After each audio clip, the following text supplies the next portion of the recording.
Bienvenue dans cette vidéo dédiée à la vie et à la mort tragique d'Anne Chaney, une figure emblématique du journalisme d'investigation. À 86 ans, son départ a marqué la fin d'une époque, mais son héritage demeure. Découvrez comment cette femme, à la fois journaliste et militante, a su bouleverser les codes du journalisme, en confrontant les puissants et en mettant en lumière les injustices cachées. Son parcours fascinant et ses luttes personnelles, souvent méconnues, vous captiveront. Si ce reportage vous touche, n'oubliez pas de vous abonner à notre chaîne pour ne rien manquer de nos prochains articles et laissez-nous vos commentaires. Nous serions ravis de connaître vos impressions et de discuter avec vous. Regardez la vidéo complète pour découvrir tous les détails de cette vie hors du commun. Un parcours fulgurant marqué par l'ombre du destin, version longue, Anne Chaney voit le jour en 1939 à la fin d'une guerre mondiale qui a laissé l'Europe dévastée, marquée par des cicatrices visibles et invisibles. Née dans une famille modeste de province, elle se distingue dès son plus jeune âge par son esprit curieux et sa soif d'apprendre. Dans une époque où les femmes étaient souvent cantonnées à des rôles traditionnels,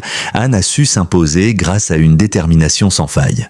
Ses parents, bien que modestes, lui ont offert une éducation digne de ce nom. Très tôt, elle s'intéresse à la littérature et à l'écriture, des passions qu'elle cultive avec une intensité peu commune pour une jeune fille de son époque. Dès ses premières années scolaires, elle montre un intérêt particulier pour les questions sociales et politiques. Ce n'était pas seulement un goût pour les études, mais une réelle envie de comprendre le monde qui l'entourait. L'après-guerre en France est une époque de profonde mutation. L'ombre de la guerre se dissipe à peine que la société se réorganise autour de nouveaux défis. Le pays vit la reconstruction et la jeunesse, notamment celle d'Anne, se trouve à un carrefour entre l'ancien et le moderne. C'est dans ce contexte tumultueux qu'elle forge son caractère et son engagement. En grandissant, Anne devient de plus en plus attirée par l'univers des idées et des débats intellectuels. La Parisienne qui sommeillait en elle commence à se faire entendre. Paris, la capitale intellectuelle de la France, représente pour elle un objectif qu'elle ne cessera de viser. C'est là, dans les cafés littéraires, les librairies bouillonnantes et les discussions enflammées, qu'Anne se construit. À 18 ans, elle quitte sa province et s'installe dans la capitale, prête à affronter le monde. La rencontre avec l'intelligentsia parisienne n'a rien d'anodin. C'est dans ce milieu qu'Anne va faire ses premières armes. Elle se lie d'amitié avec des personnalités influentes de la culture et de la pensée de l'époque. Mais Anne, qui s'impose d'emblée par sa lucidité et sa capacité à analyser le monde, n'est pas là pour se contenter des conversations de salon. Elle aspire à plus. Très vite, elle devient un visage reconnu parmi les journalistes en devenir. Si son caractère fait souvent des vagues, c'est avant tout grâce à son refus de se laisser manipuler par les puissants ou les idéologies en place. Anne Chaney, en véritable indépendante, est une observatrice impitoyable de son temps. Dans les années 60 et 70, la France traverse des bouleversements sociaux majeurs. La jeunesse se révolte, les idées de mai 68 résonnent encore dans les rues et la société cherche sa voie entre tradition et modernité. C'est dans ce contexte que le talent d'Anne éclate. D'abord journaliste dans la presse écrite, elle devient rapidement une figure incontournable du journalisme d'investigation. Ses enquêtes se distinguent par leur rigueur, leur profondeur et leur impartialité. Elle sait trouver le bon angle pour exposer la vérité, peu importe les obstacles. Ses premiers grands reportages, qu'il s'agisse de politique ou de faits sociaux, sont salués par la critique. En particulier, ses analyses sur les inégalités sociales et la répartition des richesses marquent un tournant dans sa carrière. Anne parvient à mettre en lumière des réalités cachées sous des couches de silence et d'oubli. Ses articles sont puissants, sans complaisance. Elle fait appel à la raison mais aussi à l'émotion pour captiver ses lecteurs. C'est là une de ses grandes forces, sa capacité à lier le factuel et le sensible. La renommée d'Anne Chaney se construit progressivement. Mais c'est lors de l'élection présidentielle de 1965 que sa carrière prend un tournant décisif. Alors que la campagne bat son plein, elle parvient à obtenir une interview exclusive avec un homme politique influent de l'époque. Cette interview, à la fois incisive et subtile, révélera au grand public la profondeur des tensions internes au sein du parti gouvernemental, tout en exposant des réalités cachées du jeu politique. À la suite de cet exploit, Anne devient une figure de proue dans le monde du journalisme. Son ascension semble inéluctable. L'une des caractéristiques marquantes de son travail est sa capacité à ne jamais céder aux pressions, qu'elles soient politiques, économiques ou personnelles. Elle adopte une posture de journaliste engagée, toujours en quête de vérité, et se donne pour mission de déstabiliser les vérités établies. Son indépendance et sa combativité lui valent l'admiration de ses pairs, mais aussi l'hostilité de certains puissants. Anne devient une cible, une femme à abattre, mais elle persévère, redoublant de détermination à chaque attaque. Dans les années 80, alors qu'elle approche de la cinquantaine, Anne commence à se tourner davantage vers des analyses en profondeur de la société. Elle se retire partiellement de la sphère médiatique pour se concentrer sur l'écriture. Ce qui frappe dans ses ouvrages, c'est leur capacité à lier histoire, société et individualité. Chaque sujet est traité avec une grande acuité et une passion palpable. En dépit de l'intensité de ses engagements, elle n'oublie jamais d'intégrer dans ses écrits un souffle d'humanité. Ses personnages, qu'ils soient réels ou fictifs, sont profondément humains, toujours tiraillés entre leurs idéaux et la dureté du monde. Cette décennie voit la consolidation de son statut d'intellectuel respecté par ses contemporains et influente dans les cercles de réflexion. Mais les critiques affluent aussi. Certains lui reprochent de trop se concentrer sur des sujets trop abstraits, trop théoriques. Pourtant, Anne Chainette, fidèle à elle-même, ne se laisse pas perturber. Pour elle, l'essentiel est ailleurs, dans le respect de sa mission, celle de penser pour comprendre, celle de scruter l'âme humaine et d'en tirer des leçons pour l'avenir. Elle poursuit sa quête d'une vérité universelle, toujours plus éloignée des pratiques journalistiques traditionnelles, plus exigeantes mais aussi plus solennelles. Ainsi, le parcours d'Anne Chainette est celui d'une femme qui, dès sa jeunesse, a su tracer sa propre voie, s'imposer contre vents et marées et devenir une figure emblématique d'une époque marquée par les changements, les défis et les révolutions sociales. Mais son parcours est aussi l'histoire d'une femme qui, dans sa quête incessante de vérité, a dû lutter contre les failles et les contradictions qui résidaient en elle. Un combat personnel qui allait marquer la suite de son existence. Le destin d'Anne Chainette est indissociable de l'histoire de la France d'après-guerre, et à travers sa vie, c'est toute une époque qui se dessine. Ses écrits, ses réflexions, ses engagements marqueront les générations futures, non seulement en tant que témoins d'une époque, mais aussi en tant que voix forte et indépendante, un exemple pour toutes celles et ceux qui aspirent à comprendre le monde dans lequel ils vivent. Une réputation d'intrépide bâtie sur des luttes personnelles. Si le parcours professionnel d'Anne Chainette est marqué par une série de succès et de conquêtes, il est également jalonné de combats personnels, souvent invisibles aux yeux du public, mais pourtant essentiels pour comprendre la profondeur de son engagement et de ses choix de vie. À l'image de nombreuses femmes de sa génération, Anne a dû se battre non seulement contre les contraintes extérieures imposées par une société encore largement patriarcale, mais aussi contre ses propres démons intérieurs. Ces luttes, parfois silencieuses, mais ô combien déterminantes, ont façonné son caractère et son approche du journalisme. Au début de sa carrière, Anne Chainette se distingue par une ténacité hors du commun et une capacité à se frayer un chemin dans un monde journalistique où les femmes étaient encore sous-représentées. Surtout dans des postes d'influence. Mais ce combat contre les normes n'est qu'une facette de son existence. À côté de ses nombreuses réussites, sa vie personnelle est marquée par une grande solitude. Une solitude qu'elle tente de fuir par son travail, mais qui finit par la rattraper à plusieurs reprises. Son mariage avec un autre intellectuel de la presse, un homme reconnu dans le milieu mais également profondément en proie à ses propres tourments, est l'une des étapes les plus difficiles de sa vie. Derrière la façade d'un couple brillant et influent, se cache une relation compliquée et parfois tumultueuse où les ambitions professionnelles de chacun se heurtent à des attentes personnelles divergentes. Anne, toujours exigeante envers elle-même, se retrouve coincée entre son désir d'émancipation et son rôle de compagne et de mère. Ce conflit intérieur va peu à peu s'intensifier, surtout lorsque les pressions professionnelles deviennent plus fortes et que les attentes vis-à-vis d'elle, tant sur le plan personnel que public, se multiplient. L'un des moments les plus marquants de sa vie personnelle survient dans les années 80, lorsque son mariage commence à se fissurer. Anne, qui a toujours prôné l'indépendance et la liberté, se rend compte que la relation avec son mari n'est plus viable, du moins dans la forme qu'elle avait prise. Ce constat douloureux la pousse à prendre des décisions radicales,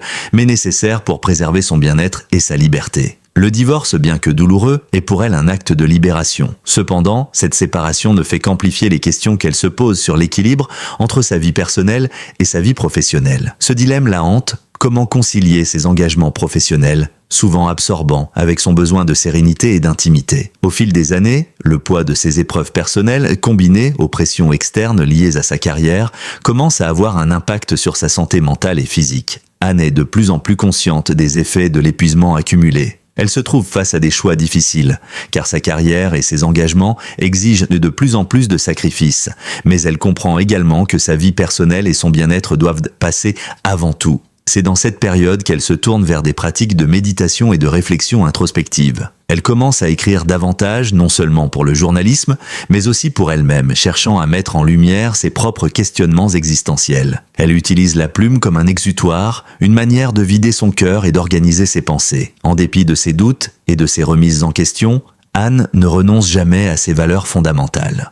Son engagement envers la vérité et sa volonté de défendre les opprimés restent indéfectibles. Elle décide de se concentrer sur des projets plus personnels, tout en continuant à écrire des chroniques pour des journaux prestigieux. Mais son style change. Elle devient plus introspective, plus critique de ses propres pratiques de professionnelle et plus engagée dans des causes sociales qu'elle considère essentielles. Ses articles sur les inégalités raciales, les injustices sociales et l'égalité des genres deviennent encore plus percutants. Son approche du journalisme évolue. Elle n'hésite pas à aborder des sujets plus tabous en s'attaquant frontalement au pouvoir en place, tout en abordant les failles humaines de manière plus nuancée. La fin des années 90 voit Anne Chaney prendre une nouvelle direction dans sa vie, non seulement sur le plan personnel, mais aussi professionnel. Après avoir vu de nombreux confrères et consoeurs prendre une voie plus facile, s'éloignant des grands sujets pour privilégier l'aspect commercial de la presse, Anne choisit de revenir à des projets plus intimes, mais aussi plus puissants. Elle publie une série de livres qui dressent le portrait de figures oubliées, des personnes marginalisées par la société qu'elle rencontre lors de ses reportages. Ces récits, profondément humains, sont une manière pour elle de s'engager encore plus dans des causes sociales, tout en redécouvrant les racines mêmes de son journalisme. En parallèle, elle écrit une série de réflexions philosophiques qui touchent au sens de la vie et à la place de l'individu dans un monde en constante évolution. Cette quête de sens la pousse à s'interroger également sur son propre héritage. Après avoir marqué le journalisme, Anne Chaney ressent le besoin de léguer quelque chose de plus personnel, quelque chose qui dépasse le simple cadre de l'écriture journalistique. Elle se lance alors dans l'écriture d'un roman autobiographique, une œuvre qu'elle considère comme une manière de répondre à toutes les questions qu'elle n'a jamais osé poser publiquement. C'est dans ce livre qu'elle raconte les coulisses de sa vie de journaliste, ses doutes, ses luttes internes et son cheminement personnel. Mais malgré cette nouvelle forme d'expression plus intime, Anne Chaney n'abandonne jamais sa passion première, le journalisme d'investigation. Ses derniers deux travaux sont d'une rare intensité, explorant des sujets toujours plus poignants comme la montée de l'extrême droite en Europe, la répression des droits des femmes dans certains pays et les nouvelles formes de colonialisme économique. Chaque article est un manifeste de résistance, une ultime déclaration de sa volonté de ne jamais céder à l'injustice. Ce besoin constant de comprendre, d'éclairer les zones d'ombre, de dénoncer les travers de la société et de l'humanité fait partie intégrante de son identité. Mais au fur et à mesure des années, le poids de cette quête de vérité se fait de plus en plus lourd. La santé d'Anne Chaney, déjà fragilisée par des années de travail intense et de réflexion sans relâche, commence à se détériorer. La fatigue s'accumule et les crises de santé, bien que ponctuelles au début, deviennent plus fréquentes et plus graves. Cependant, même à l'aube de ses 80 ans, elle continue de se battre, refusant de se laisser abattre par l'âge ou la maladie. À travers ce chapitre de sa vie, Anne Chaney incarne la figure de la journaliste engagée, mais aussi celle de la femme qui lutte contre ses propres limites, qui cherche à trouver un équilibre fragile entre son travail et sa vie personnelle, entre son besoin de vérité et ses propres fragilités humaines. Son parcours, à la fois lumineux et sombre, témoigne de la complexité de l'existence humaine, de la quête incessante de sens et de la lutte contre les adversités, qu'elles soient externes ou internes. La tragique fin d'une vie trop tôt interrompue, la fin d'Anne Chaney survient comme un coup de tonnerre, aussi inattendu qu'inéluctable à l'âge de 86 ans. Une vie d'engagement, de combats intellectuels, d'aspiration et de questionnement s'achève dans l'intimité, loin des projecteurs, mais en laissant derrière elle un héritage indélébile. Sa mort, survenue le 23 mai 2025, a secoué le monde du journalisme, mais aussi celui de la culture et de l'intelligentsia française dont elle faisait partie intégrante. Si son nom reste synonyme de lutte, d'indépendance et de vérité, c'est avec une certaine douleur que l'on réalise que l'histoire de cette grande figure s'est terminée trop tôt, comme une mélodie interrompue. La vie d'Anne, marquée par de multiples paradoxes, trouve un écho tragique dans ses derniers jours. En dépit de sa vitalité, de sa détermination et de sa passion, son corps commence à montrer des signes de fragilité dès ses 80 ans. Les années de travail acharné, de stress constant et de réflexion sans relâche ont eu un prix. Bien que sa santé mentale reste affûtée, le corps, lui, se fait plus vulnérable. Les hospitalisations se multiplient, et bien que toujours soutenue par sa volonté d'accomplir ses projets, elle est de plus en plus affaiblie. Mais cette fragilité n'entame en rien son désir d'écrire et de poursuivre sa mission. Lorsqu'elle n'écrit pas pour des médias ou des livres, elle consigne ses pensées dans des carnets, espérant peut-être léguer un ultime témoignage, une réflexion sur le monde qui pourrait continuer de nourrir les esprits après sa disparition. La presse et le monde du journalisme se souviennent d'une femme infatigable prête à se battre pour la vérité, quel qu'en soit le prix. Mais la réalité de ces dernières années contraste avec cette image de guerrière. Loin des feux de la scène, Anne Chaney se retire dans une maison de campagne, un lieu qu'elle avait choisi pour retrouver la paix et, peut-être, pour réconcilier ses contradictions internes. Ce havre de tranquillité devient un lieu d'écriture intense, mais aussi de solitude partagée. Ses proches la décrivent comme une personne de plus en plus introspective, qui se consacre à ses dernières grandes réflexions sur le monde, l'état de la société et son héritage personnel. Mais malgré ses retraites volontairement choisies, sa présence reste une force. Les journalistes de la nouvelle génération, ceux qui l'ont connue et qui ont grandi en la lisant, lui rendent hommage, reconnaissant que sans elle, la voie du journalisme d'investigation n'aurait pas été la même. C'est aussi une époque marquée par des changements dans le paysage médiatique, une époque où le journalisme s'oriente parfois vers une facilité de traitement et une consommation rapide de l'information. Anne, elle, n'a jamais voulu sacrifier la profondeur au profit de la vitesse. Ses derniers écrits, qui abordent la politique, les dérives des sociétés modernes et l'avenir du journalisme, se heurtent souvent à la réalité d'un monde qui semble avoir oublié les principes qu'elle défendait ardemment. Mais ces textes deviennent, à leur manière, des manuels d'introspection, des appels à une révision critique du monde et de soi. La mort d'Anne Scheinert n'est pas simplement celle d'une journaliste, c'est celle d'une époque. Sa disparition marque la fin d'une époque où les journalistes étaient perçus comme des sentinelles de la vérité, de la justice et de l'éthique. Mais c'est aussi le point final d'une génération de femmes qui, dans la presse, ont dû se battre pour faire entendre leur voix et se faire une place parmi les figures dominantes. Anne Scheinert a eu cette place, mais à quel prix? Les funérailles d'Anne, simples et discrètes, à son image, se déroulent dans l'intimité. Seuls les proches et quelques collègues dévoués sont présents pour lui rendre un dernier hommage. Son héritage, quant à lui, est partout. Dans les lignes qu'elle a écrites, dans les débats qu'elle a animés, dans les vies qu'elle a influencées. Les journalistes qui l'ont suivie se souviennent d'elle comme d'une mentor, une femme de conviction qui n'avait pas peur de déranger, de questionner et de secouer les consciences. Ses écrits restent comme des repères dans un monde en perpétuelle évolution. Et ses idées continuent de nourrir la réflexion de ceux qui, comme elle, cherchent à comprendre et à dénoncer. Ce dernier hommage n'est pas seulement une reconnaissance de ses talents d'écrivain et de journaliste, mais aussi un hommage à la femme qui, tout au long de sa vie, n'a cessé de lutter contre les injustices. Le 23 mai 2025, la France perd une de ses grandes voix du journalisme.